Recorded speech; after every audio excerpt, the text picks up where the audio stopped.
Yep, I'm late. I know it. Supposed to start at 6. Life happens, guys. Life happens.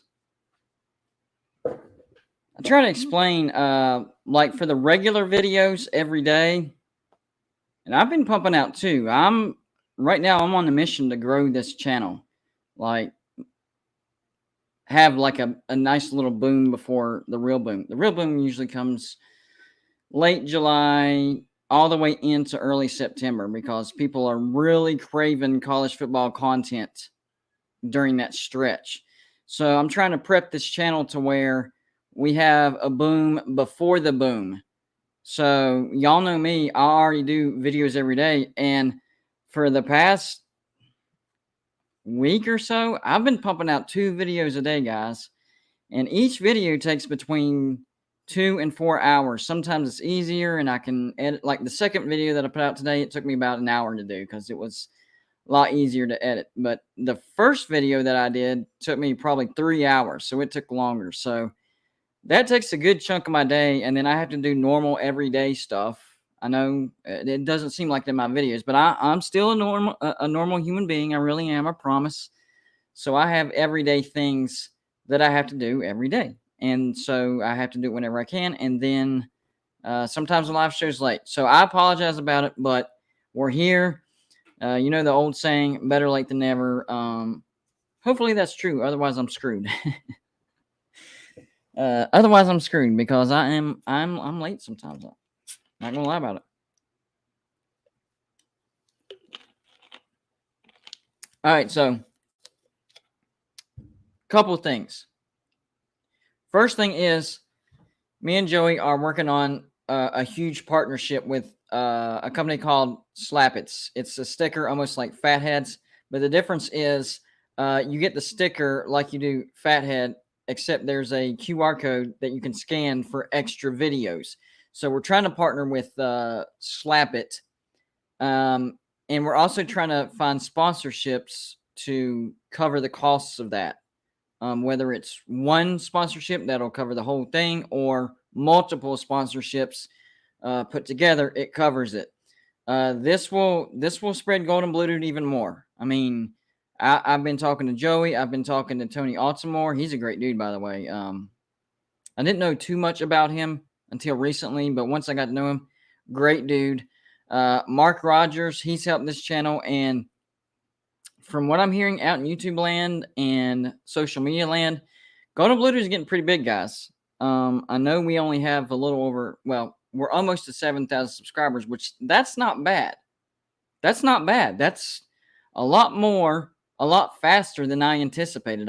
To get to 7,000. Okay, here was my plan. Okay, or here was how I was thinking it was going to happen. I thought it would take me a year to get to say 500. That's just how I thought, and then double after that. So 2 years to get to 1,000, 3 years to get to 2,000, and then 4 years, 4,000, 5 years, 10,000. So 5 years, 10,000. Well, now we're on our goal of getting to 10,000 subscribers by the end of this year. And we just turned 3 years old. Well, we haven't turned 3 years old yet. That's in early August. Golden Blue Dude turns 3 years old in early August. I'm thinking about some type of celebration, a special live show or a special event, something like that. What I do know is we are having a special live stream on June 24th from 1 p.m. to 9 p.m., 8 hours, and we have multiple guests lined up. I want to give the lineup, but we don't have it all filled out. So I don't want to give it out quite yet, but we got some good names on there. So I'm really excited about that live show. So if there's one live show that you don't want to miss for Golden Blue Dude, June 24th, 1 p.m. to 9 p.m. You don't have to watch the entire thing, but just pop in and out, see who's on and what we're talking about. All right, it's that time again, guys. Quick reminder, if you haven't, please hit the thumbs up or the thumbs down. This is not a pat on the back for Golden Blue Dude. This is it helps hit the YouTube algorithm. When it hits the YouTube algorithm, it gets suggested more. When it gets suggested more people see it and more people click on it, and boom, there's how you grow a video.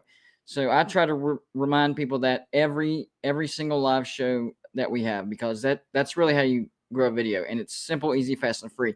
Now, you also have the option of the super chat, which is that little dollar sign down on your bottom right, for a question, a comment, a troll. Maybe you want me to do a quick prediction on your team.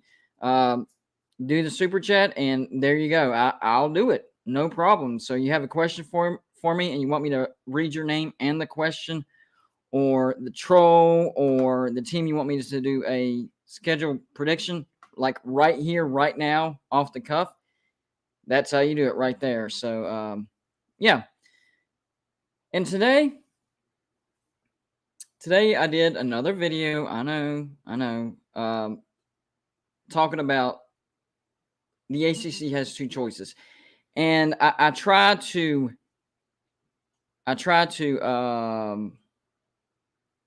stretch it out and not do it exactly the same as far as talking about West Virginia and the ACC. So I at least try to stretch it out a couple weeks, a week to 2 weeks, whatever.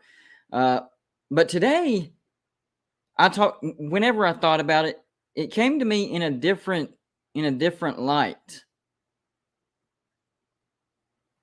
The way I started thinking about it was, the ACC has two choices, guys. They either get picked apart or they bring some names in. That's the bottom line. There's no choice three.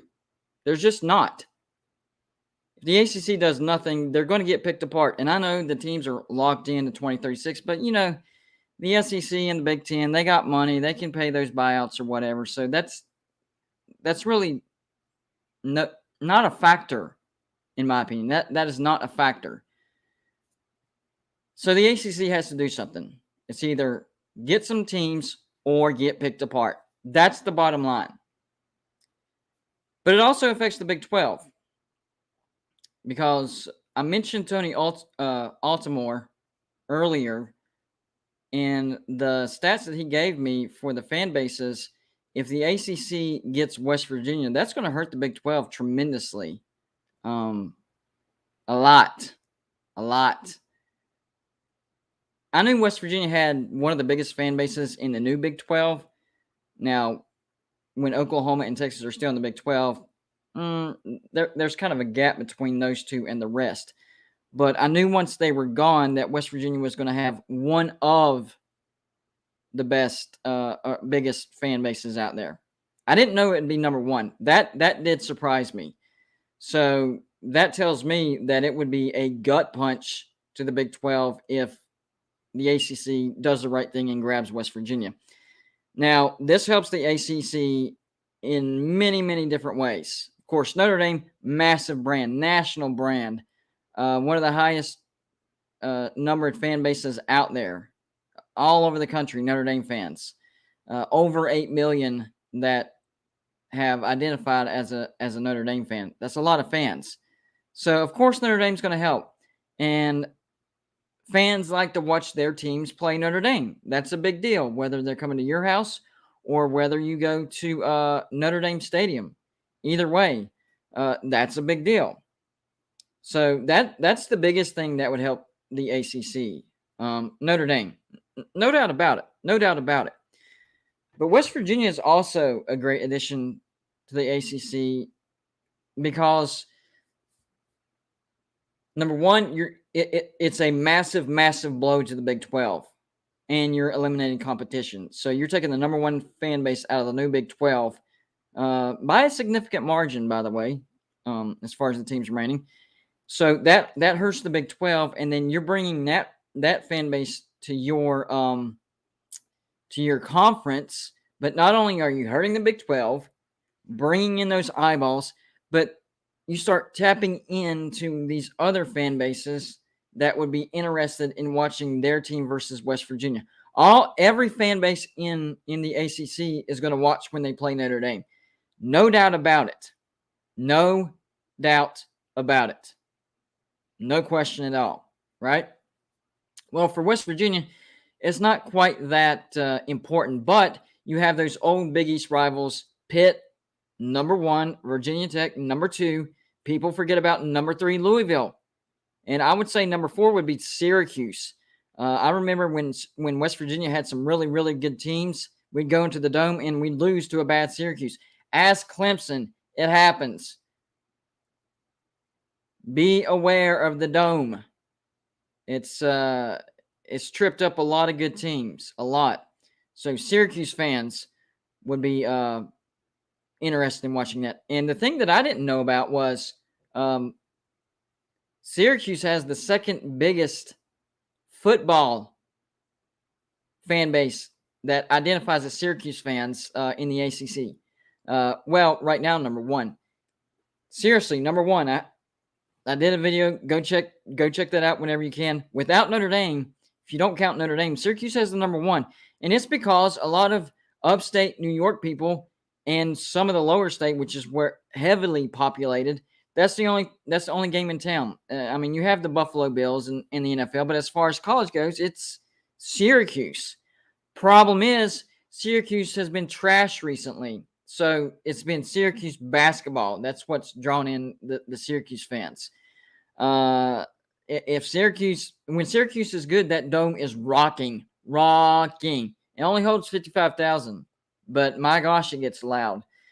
So yeah, almost 3.5 million New Yorkans as of 2019, which they'll do an updated study this year, identify as Syracuse fans. You think what percentage of that fan base that labels themselves as a Syracuse fan is watching Syracuse football? I would say less than 10%. Less than 10%. You bring in a team that they have a great rivalry with, that they've beaten in the Dome and ruined their season many, many times. And yes, Syracuse has ruined West Virginia's football season time and time again in that stinking Dome. Syracuse fan, this is actually the biggest fan base that the ACC can tap into. Syracuse. It is a sleeping giant when it comes to a fan base. I was absolutely shocked whenever Tony Altamore sent me those numbers on the ACC fan bases. Shocked. Totally shocked. And that study that I showed y'all, I thought it was like overall, people in general. That was specifically football. That's not even their basketball. That's not their entire basketball fan base that identifies as a Syracuse basketball fan. It was specifically who identifies as such and such football fan. I was blown away. That was incredible. So that is a massive market that the ACC has not been able to tap into. There is a reason why the ACC wanted Syracuse. They knew they had a big fan base, but it's been an utter flop because Syracuse fans haven't been all that interested and Syracuse hasn't been all that good.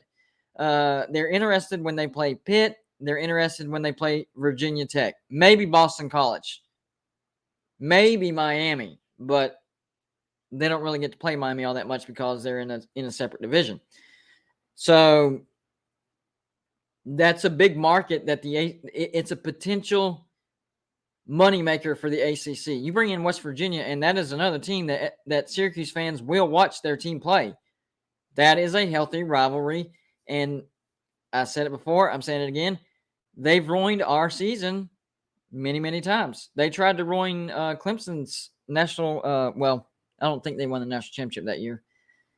No, that was 2017. It was 2016 when Pitt beat Clemson. They still won the national championship. And then 2017 when Syracuse beat Clemson, but Clemson only got to the playoffs. They didn't win the national championship. And then 2018, they went undefeated. So, yeah, they tried to ruin Clemson's run to the playoffs. Almost succeeded. Was their only blemish. They're good at playing spoiler. Not going to lie. They're good at playing spoiler. Let me see if I can read this correctly. Mike Miss Marvel still is my jam porter. Interesting name. Appreciate the $1.99 super chat. And he says, bring in West Virginia in the ACC with Notre Dame. That's what will save the ACC. 100% agree. And the pushback that I get from people are West Virginia wouldn't help the ACC. Think about what you're saying. The ACC is not going to get any other brand out of any other Power 5 conference. You're not going to get anybody out of the Big Ten. That's not happening. In fact, Maryland left the ACC, so it's not happening. Okay, that's not happening. SEC, y'all can answer that one. That's not happening. The Pac-12, that's too far out west. It's not happening. So the only conference, as far as the Power 5 conference goes, that they can tap into is the ACC. Or the Big 12, excuse me, the Big 12. And what team makes the most sense out of the Big 12? West Virginia, because West Virginia doesn't belong in the Big 12. I mean, I guess you could go after Cincinnati as well, but I was surprised at the fan base identification with Cincinnati as well. They were at the very bottom of the Big 12. Thank you, Andre King, for your $10 no worded super chat. Great supporter of the channel. We always appreciate that, man. You're awesome. So I got to give him a quick shout out. Appreciate that. So when it comes to the Big 12, yes, they could bring in West Virginia and Cincinnati. There is that option of bringing in Cincinnati and Notre Dame. That really wouldn't make that much sense. I mean, Cincinnati is just now about to join the Big 12. And whenever I looked at the statistics of the fan base and who identifies with as a Cincinnati football fan, bottom of the barrel in the Big 12, guys. And that's with Texas and Oklahoma leaving.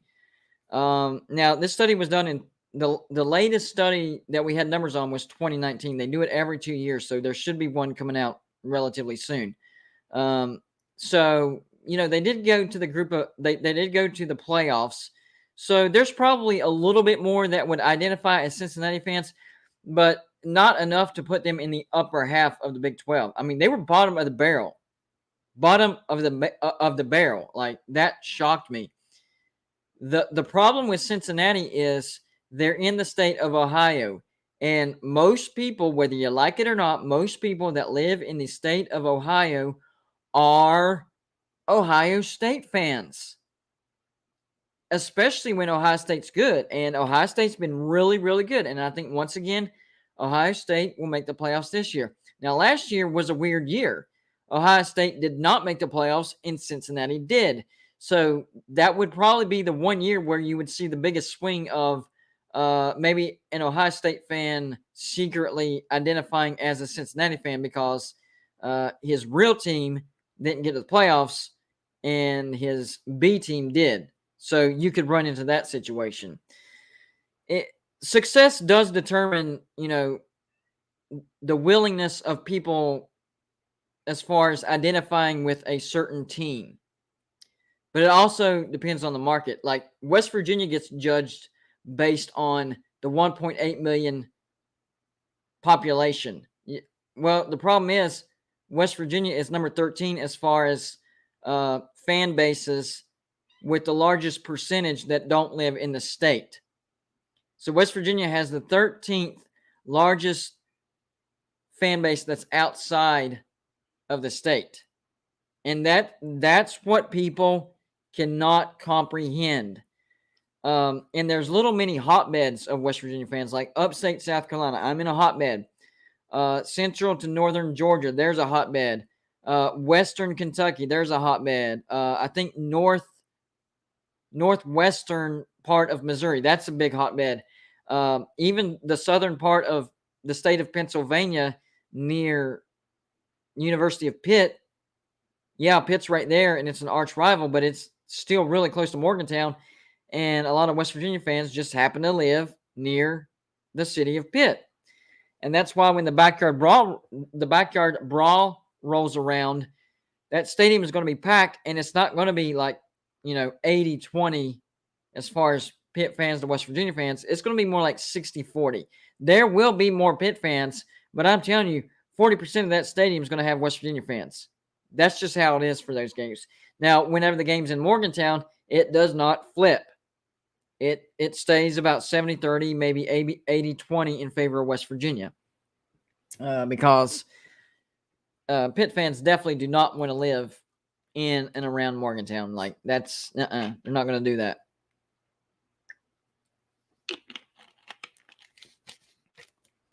Now, near the eastern panhandle of West Virginia, you have the northeastern section of Virginia that heads into Maryland. There's a nice little hotbed of West Virginia alumni there. So there's hotbeds everywhere. And whenever I looked at the stats, West Virginia has the 30th largest fan base in the nation. I figured it was definitely top 40, top 50. Top 30, that was a little surprising to me. You're beating out some names that I didn't think West Virginia would beat out. So think about it like this. If what Dabo Swinney says comes true and the top 40, 50 brands split off from the NCAA and create their own division conference and their own rules and stuff, West Virginia would actually be able to make that jump with them because they're a top 30 brand. They would see the value in West Virginia. As far as monetarily making money, that's a lot of eyeballs. And a lot of people don't know this as well. West Virginia is top 25 all-time in football winning percentage, football win totals, and basketball as well. And only 3 brands can say that. West Virginia, Texas, and Notre Dame. That's it. That is it. So people that claim that West Virginia do not bring anything to the table, you don't know. You're going by the stereotyping that you've heard your entire life. You don't know what you're talking about. I'm not trying to trash talk. I'm spitting you facts. You don't know what you're talking about. Quick reminder, guys. If you haven't, please hit the thumbs up or the thumbs down. I try to remind all the people in the chat every 15, 20 minutes because that helps the video hit the YouTube algorithm. When it hits the YouTube algorithm, it gets suggested more. When it gets suggested more people see it. And the more people see it, the more people will click on it. And boom, that's how you grow a video. And you can ask the 15 or 16 people that started watching this show. They hit the like or the down, either way. And they're seeing the fruits of their labor. We're up to 53 watching right now. So give yourselves a round of applause. Great work, guys. I appreciate you hitting the thumbs up. Awesome work, guys. I have a high percentage as far as people helping me out and hitting the thumbs up or the thumbs down. You guys are awesome. You do your part. I don't understand.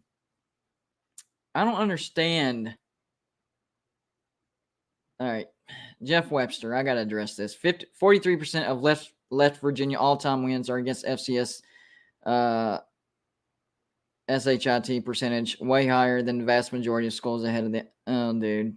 The SEC schedules more FCS than anybody else. So, dude, you're talking out of both sides of your mouth again. Why do you do that to yourself? You make it too easy, man. You make it too easy. Come on. Anyways. But yeah, you guys are the best audience because, every stinking time y'all help me build this video, hit the thumbs up or thumbs down. And that's why the viewership goes up. Not because I can sit here and talk all day. Doesn't matter. That's not going to make anybody click on this. It's hitting the YouTube algorithm and you guys hitting the like and commenting. That also helps. I don't care if you trash talk me like Jeff Webster tries to do. Or you have a question or you want me to do a prediction, whatever. It all helps.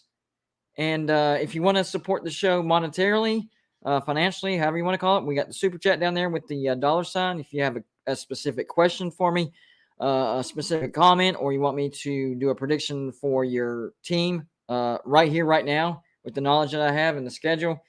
Not much research, but I do the best I can whenever it comes to that. So, yeah, just keep that in mind, and we greatly appreciate that as well. Mike College Football is the best porter. $1.99 super sticker. Appreciate that. Let me read that again. Hold on. Mike College Football is the best porter. Best porter. I think that's going on. That's got to be a joke in there, but it's going over my head. Mike College Football is the best porter. Huh. If somebody gets that and I'm not getting it, explain it to me. I'm open to that. If it's not, then I apologize. I'm not trying to make fun of anybody, nothing like that. But it seems like I don't know. We'll see. But anyways, yeah, please hit the thumbs up or the thumbs down. It helps hit the YouTube algorithm and gets it suggested more, and we have more viewers. And there you go. 55 are watching, and it's because people keep hitting the like button. You guys are awesome, and I appreciate it. Awesome, awesome, awesome. The other video that I made today, right? The top 5 teams that basically Mike College football is the best. Porter says, LOL, I need to change my name again. Yeah, it went over my head. Sorry. I tried my hardest to understand it and to get it, but for whatever reason, it went over my head. My fault. By the way, guys, I'm going to open the phone line. So if y'all already have the call-in number, feel free to call in. If you don't have the call-in number, all you got to do to get it is email me. I'll put that in the email real quick. Hold on. In case Joey is not here.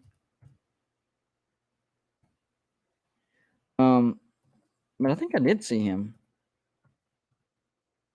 Might be wrong, but I think I did see him. Let me look for him real quick. Yep, there he is, right there. But I still try to help him out. But yeah, just email me.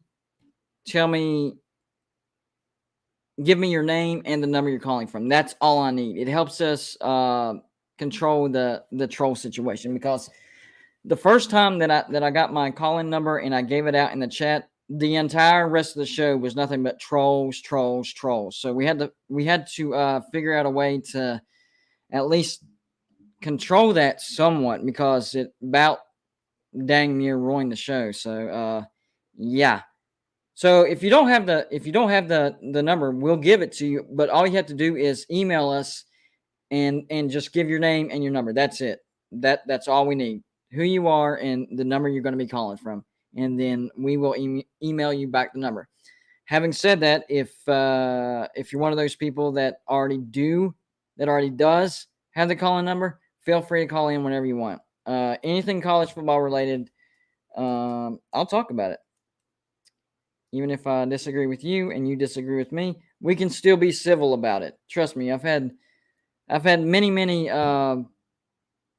Pitt fans call in. That phone did not. There we go. Now it's unlocked. So yeah.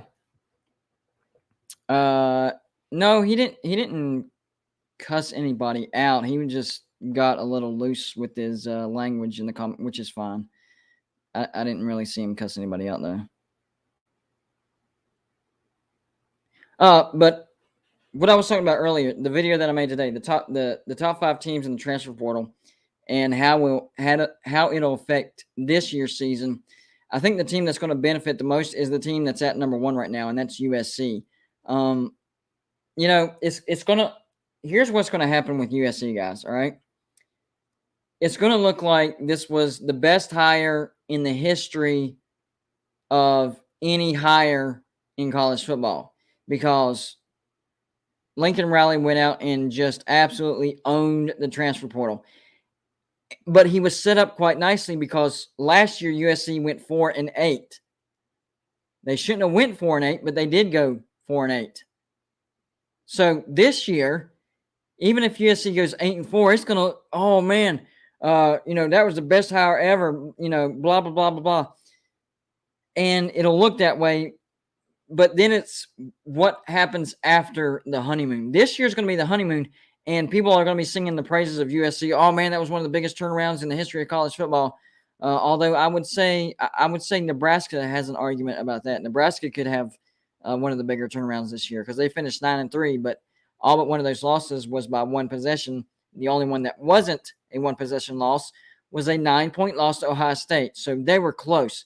They could definitely flip a lot of those, because they didn't really have that great of a quarterback, and now they have Casey Thompson, who is an underrated quarterback, much better.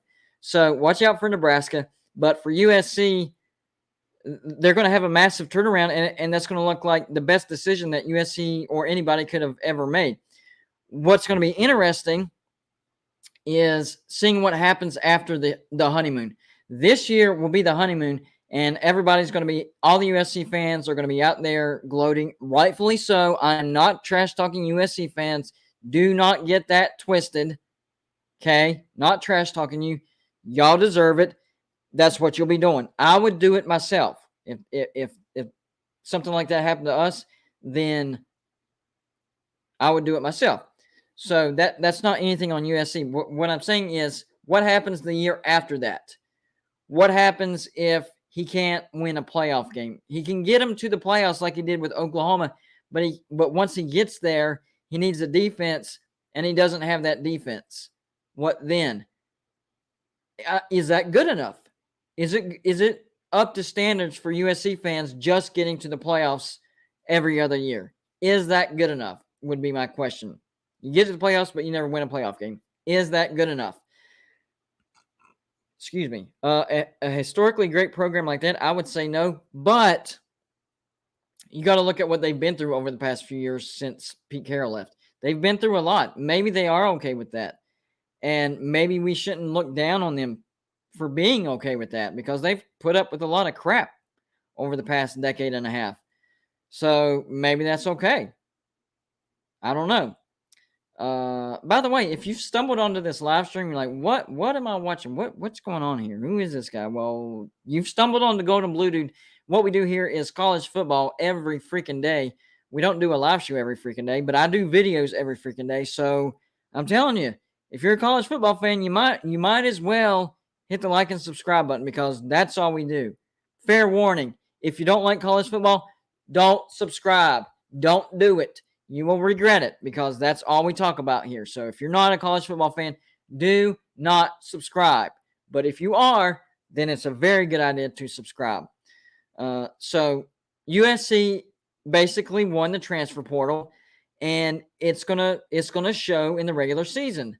I think USC has the potential of having a 10-win season. I really do. The one game that could derail that potentially is at Stanford. Stanford's not going to be good. Don't get me wrong. I don't think they're going to be that good. Potentially a bowl team, maybe. That's if all the stars aligned. But they're always a tricky matchup for USC. It is on the road. So if I was a USC fan, that would be the one game that I would be focusing. And if I'm Lincoln Riley, I would be making sure that everybody's 100% focused on that game. Hey man, what's up? Hey, what's going on? Not much. So wanted to call in. So this is Joey, everybody. Just wanted to call in. I wanted to tell everybody to be sure to tune in on the 24th for our 8-hour live stream, because we have some awesome guests lined up. Big. I will put an itinerary on a couple of days before the 24th to let everybody know what time everybody's scheduled to come in and everything. And you'll get to see the guest list, and you will be amazed at some of the guests we've got coming on. Yeah, that's what I was trying to explain earlier when I talked about it. I don't want to give out the names yet, because we don't know the times of it. I don't want to give that list until we have everybody exactly lined up. Right. So, but I do. I also want to tell everybody, I have some graphics and some charts, some data, and some graphs that I'm going to put on the Patreon page that will interest everyone in that chat, because it's not just about West Virginia. It's about every conference, it's about every team. And I'm going to get some permission from somebody before I post it on there. But I'm going to post them on the Patreon if he will allow it. And it's Tony Altamore. He has given I was talking about him earlier. That's awesome. So I've got a bunch of them that are absolutely will surprise some people about some teams, surprise some people about their teams, especially about where they stand as far as television rights, media rights, and all that stuff. Yep. This is proof right here. They say the proof's in the pudding. This is the proof. And you know, you might be able to see how, like, there's a lot of people saying, well, Penn State's going to leave the Big Ten and come to the ACC. That's something they're going to do. That ain't never going to happen. Tar Heel. Yeah, there's reasons behind that. That is not going to happen. the Big Ten works together. They even get rental cars together. They all the teams work together and join forces for libraries, everything. They've got so much support and make so much money. There is no way Penn State would ever leave the Big Ten and go to the ACC. And our guy, is he a West Virginia fan? What team does he represent? Tony Altimore. Tony? Yeah. You're cutting out. Say it again. You're cutting out. Oh, okay. He's a graduate of USC. He used to be on the administration at USC. He's no longer on the administration at USC, but he's worked in college football for 30 years. So he doesn't he has no dog in the fight when it comes to West Virginia to the ACC, correct? No, he has no dog in the fight when it comes to any team. You know, he was a USC fan, but he pretty much tells it like it is. He's a stat guy. We're going to have him on the 24th. He will be our last guest of the night. He'll be on for an hour with us, hopefully, and go over some of these stats, and everybody can call in or be in the chat to ask questions or whatever. And these are some awesome charts. So I'll post some of them on Patreon for our Patreon members to look at to get a preview of them. On the 24th, we'll let him go over some of them with you. And me and you were talking earlier. We're excited about Patreon because of what's coming back and some of the new perks that we thought of. So I know everybody that's watched the regular videos, I do a promo in it every day, but those of you that aren't familiar, so with the Patreon page, whenever the regular season rolls around, what we're going to do, all the $5 and up Patreons, you guys will get to vote on what game we're going to live stream. And me and Joey have figured out a way to where we can watch the game and it not get taken down. Okay? Trust us. We got this. So that's for the $5 and up Patreons. And then on top of that is the score prediction contest. Now, here's how that works. I pick out one game every week. And whichever one of my Patreons comes the closest to guessing the winner and the correct score wins $20 every single week. You can win multiple times. It's not a one and done. You can, if you won every stinking week, then you would get how many ever dollars that is. Okay. So there's no limit on that. Now, the way that's based is, okay, so let's say you're a $2 Patreon, right? You get 2 guesses per week. If you're a $5 Patreon, you get 5 guesses per week. $10, 10, $20, 20. So the higher the Patreon you are, the more guesses you get per week. So, and you know, we have people, last year it happened, we had people join Patreon, and then as soon as the score prediction contest was over, they were done because that's what they were in it for. And that's fine. I understand that. But we try to be, you know, interactive. So I think it's going to be a lot bigger than what it was last year. And, I mean, not to mention the channel itself is a lot bigger than what it was last year. And also, we can't stipulate this enough. We're saying $20 a week. It could be higher. We don't know yet. We'll work on that. But it could be higher at some point. That's the minimum. Yeah, that's what we can afford is what we're saying. At this moment, we can afford to pay out $20 a week for a winner. If the channel gets even bigger and the Patreon page blows up, that prize will go up. We will let you know. We like to reward. Yep. We won't tell you everything we've got planned, but the Patreon page is going to get very interesting here in the next month or two. Yes. And you guys are going to want to be a part of that. I promise you. It's going to be great because we've got some big plans that we're working on, and most of that will come. We'll announce a lot of it on the 24th during the live stream. So, like I say, be sure and tune in. You're going to want to be there the whole 8 hours when you see the lineup of guests that we have.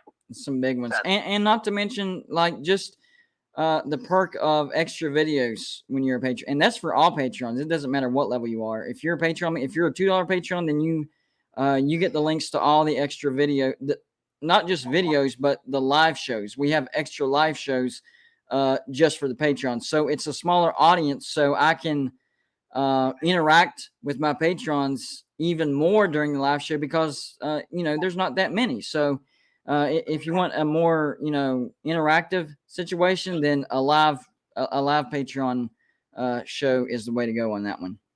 That's right. Okay, that's all I wanted to point out. We'll announce more on the 24th, guys, and we will put the itinerary up probably on the 21st or 22nd or so to let you know what we've got coming up on the 24th and what guests and what hour they'll be on. So you won't want to miss. I can almost guarantee you most of you will want to be there the full 8 hours. It's going to be an amazing show. Yeah, I would agree. And we have a big interview before that even happens. Right. We have an interview on the 22nd, a huge interview, and that's going to be run on the 24th. It will run it on the 24th. Right. And then it will only be available on Patreon after that. So right. It will run one time on the 24th. And by the way, that 8-hour live stream, we will talk about it, but we will probably not keep that up and post it. If you miss it, you'll miss it. We will break it up into segments and post it over on Patreon. Yep. So it will be an unlisted video. It will not stay up on the stream. It will not stay up all the time. So don't want to miss the 24th. I promise you. And if you do, you'll have to join Patreon to watch it because that's where we're going to post them. All right, guys, I'm going to get off. Yep, that's it. I appreciate it, bud. All right, man. Take care. All right. Take care. Yeah, and like I was saying earlier as well, with the score prediction contest, there are some people that just join Patreon just to have a chance to win the prize. And I'm fine with that. That is fine. I'm okay with that. But at the same time, it's not everybody. Okay, let's say 20 people join Patreon because the score prediction contest draws them in, right? And let's say 15 of them, that's the only reason, and they drop off. But 5 of them like Patreon so much that they're like, hey, this is actually worth it. All the extra live shows, the live streams that we get to see, the live stream of games we get to watch with him, the discounts on the merch store, all that stuff, and they stay. So it grows. A good chunk drops off because they're just in it for the money, and that's fine. I'm not trash talking them. I understand. But it does help grow the Patreon because some people see the value in it and they're like, I want to continue this. I want to be around for next year and see who else jumps on board this. So me and Joey, we're just super excited about the channel right now. It is growing at an incredible rate right now. Patreon is actually growing decently. People that are already Patreon members are bumping up their pledges. So we greatly appreciate that as well. So you guys are the best audience and the best subscriber base that I could have ever asked for. Quick reminder, if you haven't hit the like button or the down button, either way, please do so real quick. Helps the video hit the YouTube algorithm, which gets the video suggested more and more eyeballs, more clicks. Simple, easy, fast, and free. So back to what I was talking about earlier, the top 5 teams in the transfer portal as of right now. I think USC benefits the most. The other 4 in the top 5, number 5 was Texas. I don't know. I mean, okay, so here's the thing. What's the email? I'll post it in there. Joey might be busy. Give me 1 second, guys. All right, I got you. Yeah, just send us the email and we'll try to email you back. Joe, if you're still in the chat, please try to check the email as well. So people that want the call-in number will get it. But anyways, I was talking about Texas. The bottom line with Texas is they have no excuse to not be a 10-win team every year. They don't have. There's no excuse for them. All right, they recruit at an elite level. They do the transfer portal just fine. They were top 5 this year. So the problem that I have is I don't think it was a good idea for them to fire Tom Herman and bring in Steve Sarkisian. And the pushback that I get from Texas fans are, Steve Sarkisian, he's been around a lot of NFL personalities, Nick Saban, so he knows how to properly build the program. I understand that, but going by what he's done in college football so far, he's not a good head coach, guys. I don't know what credentials Texas hired him on because the only thing we had to go on for Steve was a portion of a year at USC, and it was okay. Not great, but okay. And then, of course, his first year at Texas, 5-7, lost to Kansas, no bowl. Guys,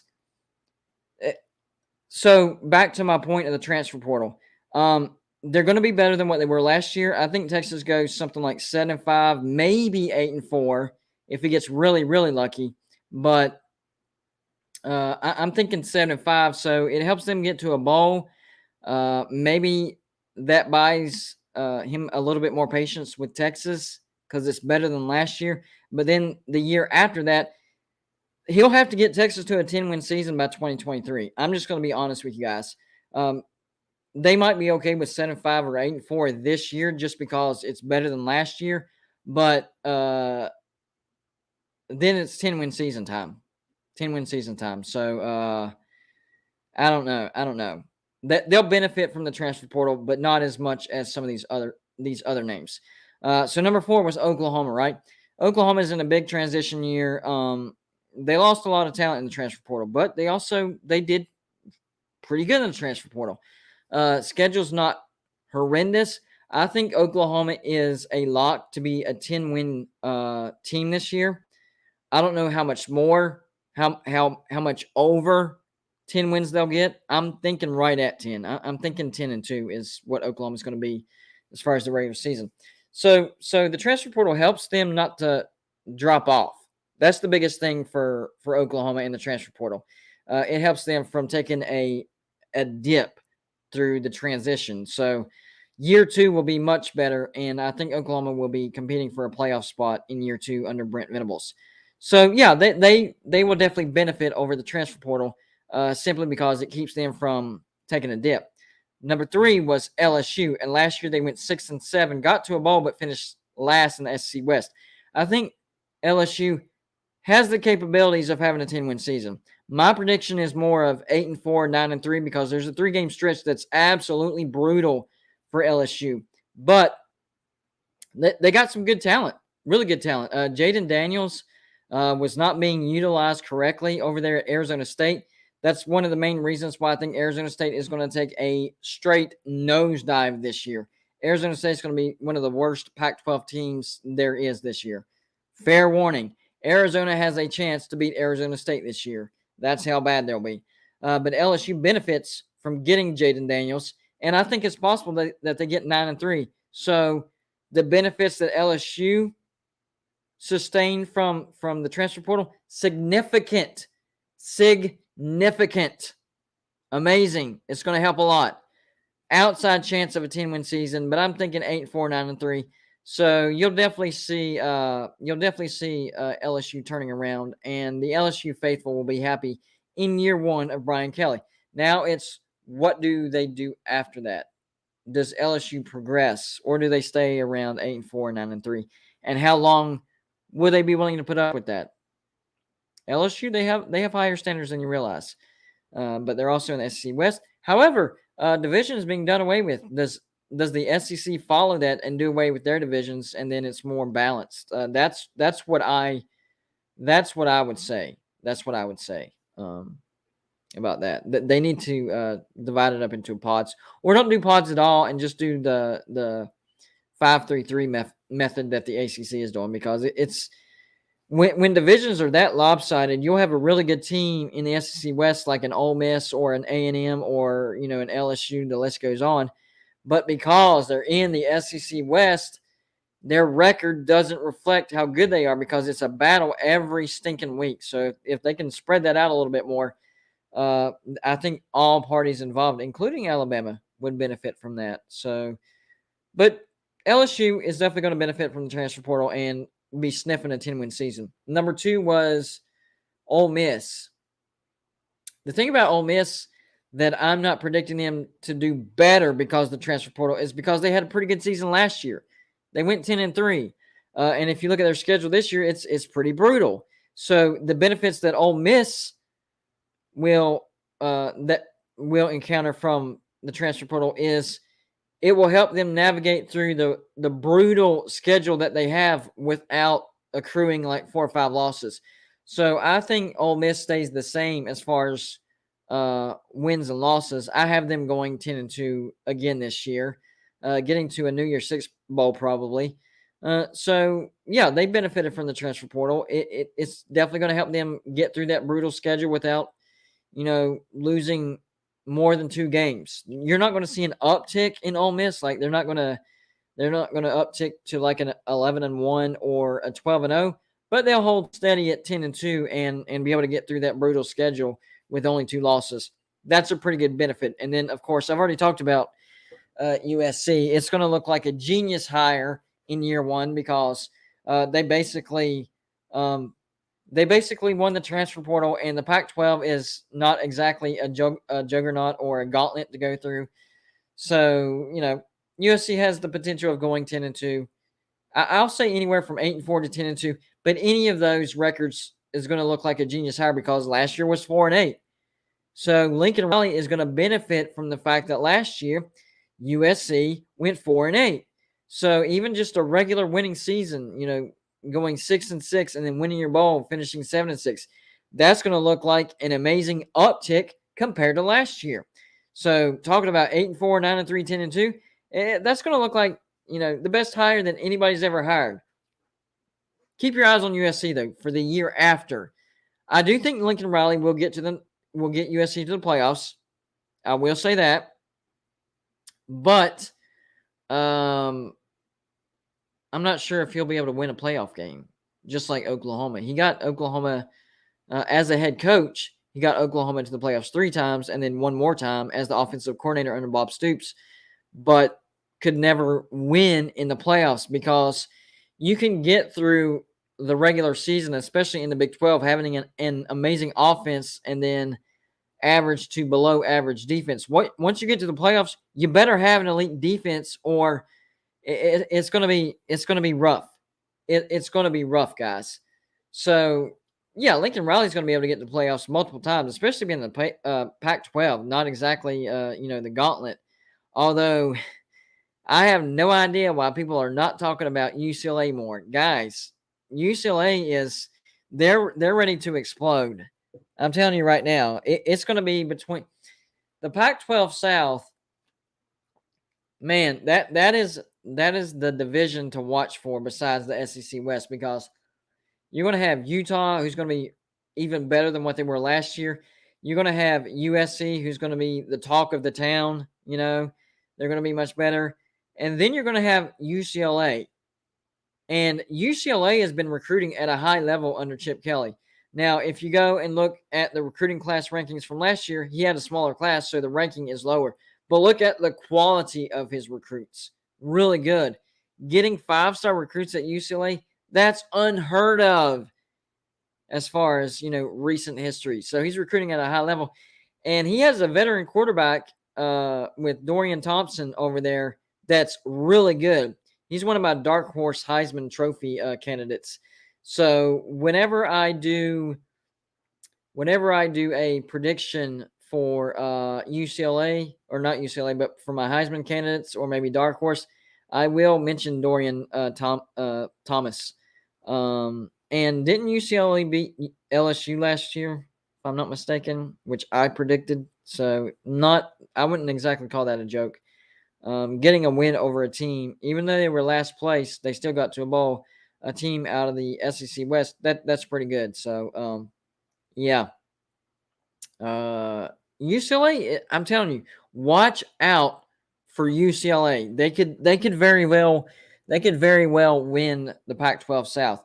I think they have a road trip to Oregon, which that's going to be tough, and a road trip to Utah, if I'm not mistaken. But they do get USC at home.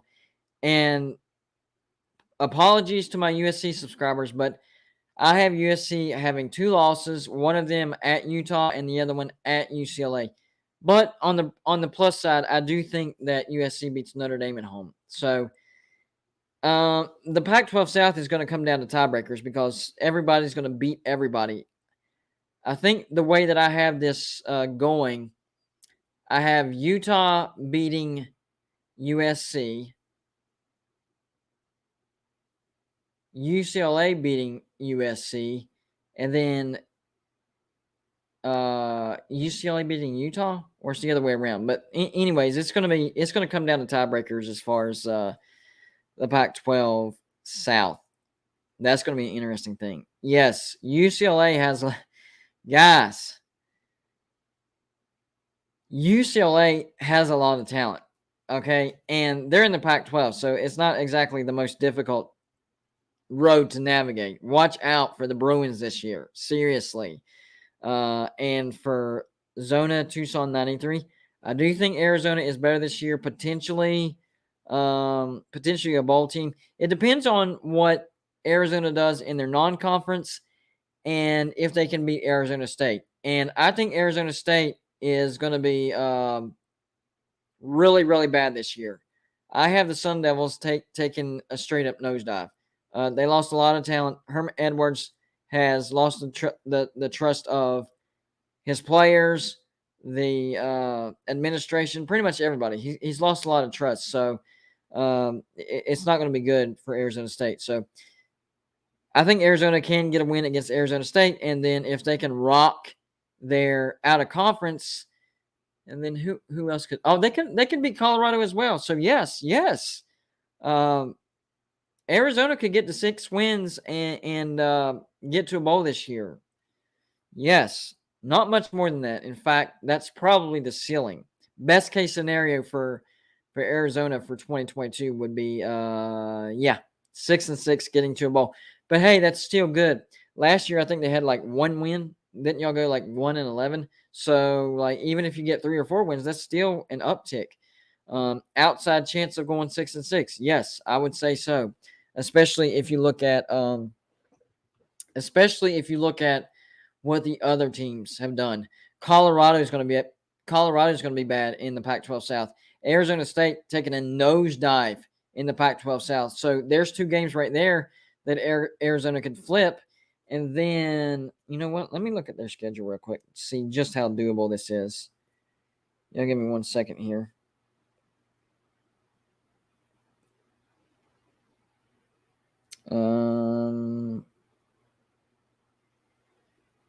Not UCLA. What am I doing? There we go. All right, so let's see just how doable getting to a bowl for Arizona is. All right, so the first game, guys, right when I say that, I look at their schedule. Why did y'all do this to yourselves in the out of conference? So your first game is on the road to San Diego State. That's probably going to be a loss. Then you get Mississippi State at home. So an SEC West team, I know it's home. That's probably going to be a loss. The most powerful FCS team you could schedule, North Dakota State at home. That could be a loss. So you could start the season 0-3 just because of your non-conference. What are you thinking, Arizona? What are you thinking? All right, let's move beyond that. I'm just for argument's sake, I'm going to say it. 0-3 start. On the road to Cal. Cal's a borderline bowl, but they're beatable. For some reason, Cal's actually not as good at home as they are on the road, so they got a break there. They get Colorado at home. That could be a win. So now we're at 2-3. You get Oregon at home. That's probably not going to be a win. So that's 2-4. At Washington, 2-5. USC at home, 2-6. At Utah, 2-7. At UCLA, 2-8. Washington State at home, that's a winnable game. 3-8. Arizona State at home, that's a winnable game. 4-8. No, y'all, Arizona. Oh man. I wished I would have looked at their schedule before I would have said anything. What in the world? I mean, yeah, I would give them an outside shot of hold on, guys. Let me make sure. Yeah, you're on going to Blue Dude. Hey, go to Blue Dude. It's Christian. I had a couple questions for you. Go ahead, man. What do you think is more likely to happen if do you think West Virginia is more likely to go to the ACC, or do you think the ACC is more likely to collapse and the Big 12, Big 10, and SEC have their pick of the teams? Well, that's a good question. Honestly, I think it's more likely for the ACC to get West Virginia because that second part of the question that you asked would actually be a result of the ACC not grabbing West Virginia and Notre Dame. So the likelihood is they're going to do the right thing. And I know for a fact that they've been talking to both. So that's more likely because it's going on right now. And if they don't do it, then the second part of your question is going to be the result.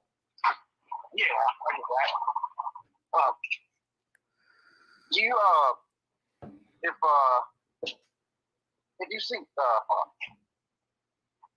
think if any team, which team out of the group of five would you like to see the Big 12 bring in if they don't when they do expand? Any team? Are you just wanting to name one or two? Just whatever teams you feel like would be the best fit for the Big 12 if they were to reach out to just a group of five. Okay, yeah, that's a good question too. I think there's a lot of good candidates out there. The first name that pops to mind is Memphis. They have a great TV market. They have a great backer in FedEx. They've announced they're doing a $55 million renovation to the Liberty Bowl. If you haven't seen the renditions of that, I encourage you to go look at that. So they're literally pouring money into their football stadium to have better facilities to accommodate a Power 5 conference. So Memphis would be the no-brainer first choice. Beyond that, I would actually have San Diego State at number 2 because they just built, I think it was like a $70 or $80 million stadium. I know it only holds like 35,000, but it can be expanded to up to 60, 65,000. So they put in the footers just in case they need to expand. They're in a great TV market. That would also be sticking it to the Pac-12 for making stupid decisions because the Pac-12 isn't adding any more California teams because Cal, Stanford, USC, and UCLA are like, no, we want to be the only California teams in here. So it would be sticking the needle in the side of the Pac-12, just like the Big 12 did by adding BYU. What a dumb decision, by the way, Pac-12 not accepting BYU just because of their religious affiliation. Dumbness. So the second team would be San Diego State because of the TV market, and they just built a new football stadium. Great TV market, in fact. It's far enough away from Los Angeles to where it wouldn't really affect that TV market as well. Beyond that, I would say maybe Boise State. I am hesitant on Boise State because that they are expanding their football stadium, but it's still only going to hold 40,000. And travel to Boise State, I've heard, is not all that pleasant. Not the fans. The fans are fine, but there's a great gap between civilization between where you take off and where you land in Boise. The city itself is fine, but traveling to it a bit stressful is what I'm hearing. Boise State needs to upgrade tremendously if they want to get the consideration. They have the success in football to back their brand up. That's for sure. They have the success, but they don't have the facilities. And I know they're pouring money into all of their sports, but they really need to focus on football if they want to invite. Now, besides those three, is there anybody maybe with an outside chance? I would say UNLV, but their fans have got to show more support. I know UNLV has been bad over the past, 5 to 10 years, but the potential with having the Las Vegas Raiders share a football stadium, that has great potential. And, a TV market of Las Vegas, if UNLV could get relevant and get to the Big 12, the potential is there. That's why I have them, as an outside chance. And then you have Colorado State as an outside chance. Is that where I would stop? Let me think for a second. I wouldn't consider San Jose State. That they have got to improve their facilities. I know they're renovating their football stadium, but it's still not good enough. I think that would be the top 4 teams that I would consider as far as if the Big 12 decides to invite more group of 5 teams. But the Big 12 also needs to be careful because they could literally turn into a majority of group of 5 teams and lose the respect of a Power 5 status. Yeah. I had one more question for you. Besides West Virginia, who else would you consider a pretty strong brand in the Big 12? Because I know no one really in the modern era of college football, maybe besides Oklahoma State and maybe Baylor have decent brands. But I mean, like, over the past 50 years, only one I can really think of is West Virginia that has like a wow factor when you think about athletics. Yeah, exactly. Hold on. I want to check something out before I answer that because I want to make sure I have my statistics straight. So give me 1 second. Come on. All right, here we go. So I'm going to look at the ratings real quick. Where's it at? Is that it right there? Yeah, here we go. So Texas Tech is actually the second biggest brand when you go by the fan base. But it's pretty close between Texas Tech and Oklahoma State. What I will say is adding BYU definitely helped the Big 12 as far as brand goes because without Oklahoma and Texas, BYU is the fourth largest brand. What I will say, though, the caveat to that is adding UCF, Houston, and Cincinnati, you didn't really add that much of a fan base. I mean, you're adding potential because they could be good in the future and they have an untapped market. But as is right now, without Oklahoma and Texas, UCF would have the ninth best or the ninth biggest fan base, only above Baylor, Houston, and Cincinnati. 11 would be Houston. I mean, that fan base could grow, but they're still competing against Texas and Texas A&M for fans, not to mention Baylor. And then Cincinnati is dead last. Cincinnati has to go head-to-head with Ohio State fans because they're in the state of Ohio.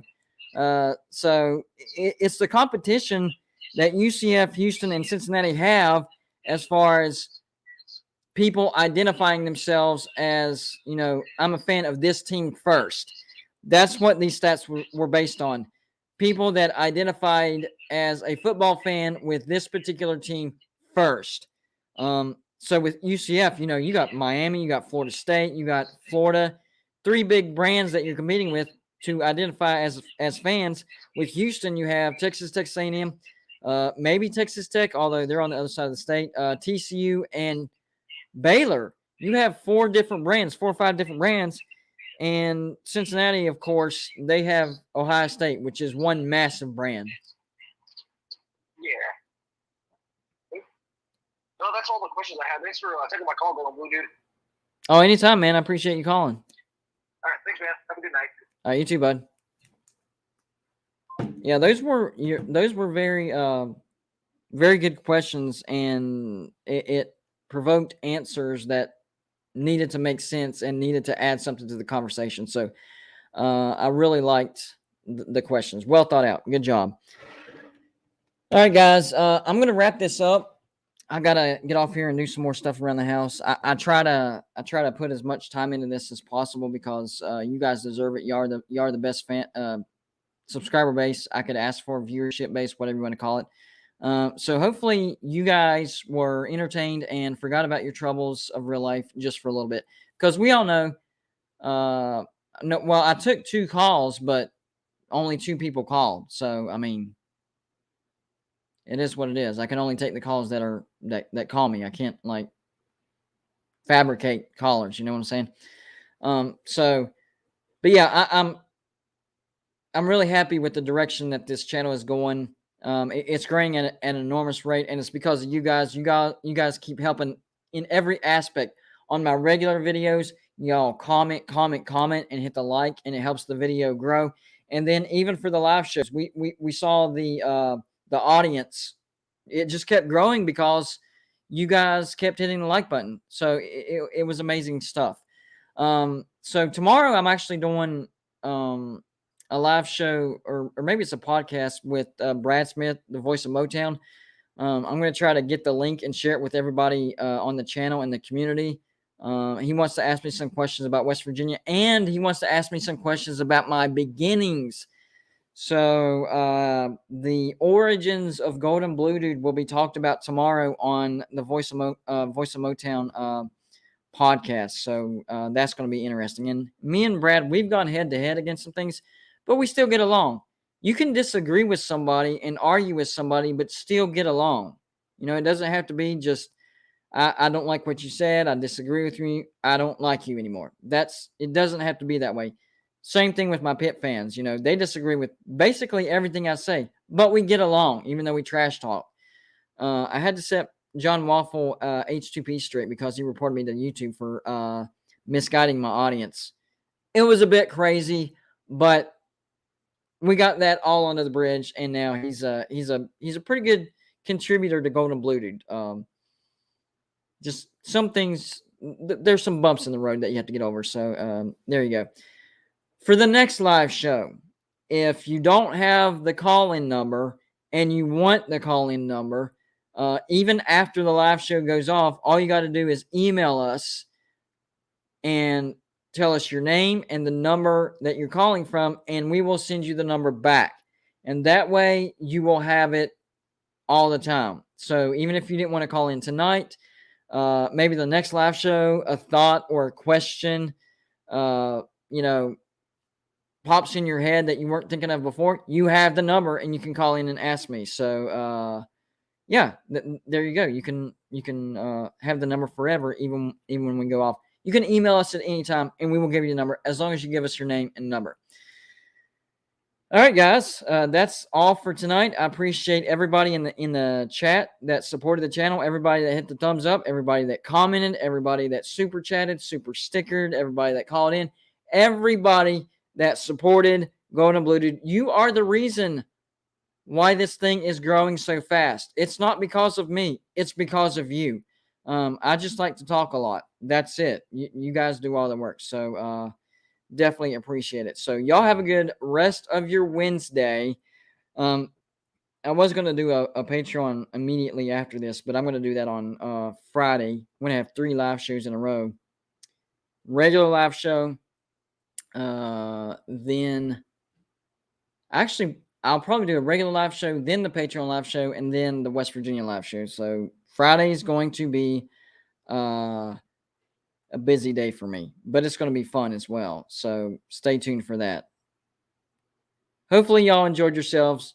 You were entertained just for a little while, and we'll see you on Friday. So have a good Wednesday and Thursday, and go check out the Voice of Motown podcast tomorrow if you get a chance. I'll try to leave the link in the community section of Golden Blue Dude. That way you can check it out. Origins of Golden Blue Dude. All right, that's it for me, guys. Y'all have a good night, and we'll see you Friday.